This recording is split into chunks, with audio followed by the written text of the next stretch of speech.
कारी मोहम्मद इकबाल जामिया मस्जिद के खतीब व मुदर्रिस जामिया मस्जिद हुसैन इब्ने अली मुत्सल जामिया मस्जिद उस्मानिया गौसिया में बच्चों को हिफ्ज़ कुरान पढ़ाते हैं।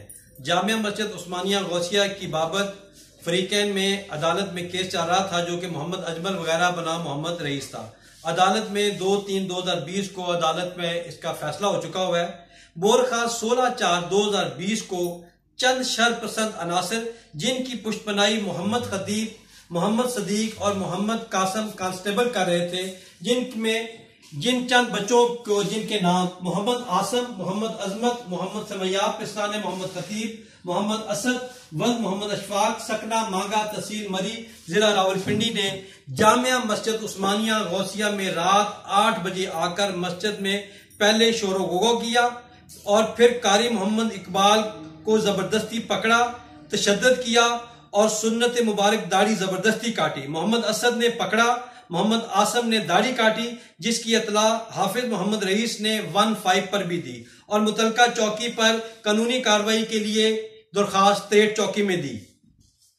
हम इंतजामिया और अफसरान से मुतालबा करते हैं कि मुल्जमान के खिलाफ शायर इस्लाम और मस्जिद की बेहुरमती और सुन्नत रसूल की तौहीन पर FIR का अंदराज करके मुल्जमान को गिरफ्तार किया जाए।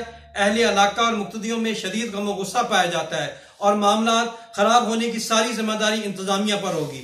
हाज़रीन को बड़ी तहम्मुल और बर्दाश्त की तमाम हदें खत्म हो रही हैं और उनका सब्र का पैमाना लबरेज हो चुका है। हम इंतजामिया से फिर अपील करते हैं कि कोई आदमी को कानून में अपने हाथ में लेने की नौबत तब आती है जब इंतजामिया काम करने में नाकाम हो जाती है या इंतजामिया जो बाला अफसरान हैं वो समझते हैं कि ये हमारा पुलिस का पेटी भाई है और हमने उनके खिलाफ कार्रवाई नहीं करनी। जब कार्रवाई नहीं होती तो लोग फिर सड़कों पे आते हैं।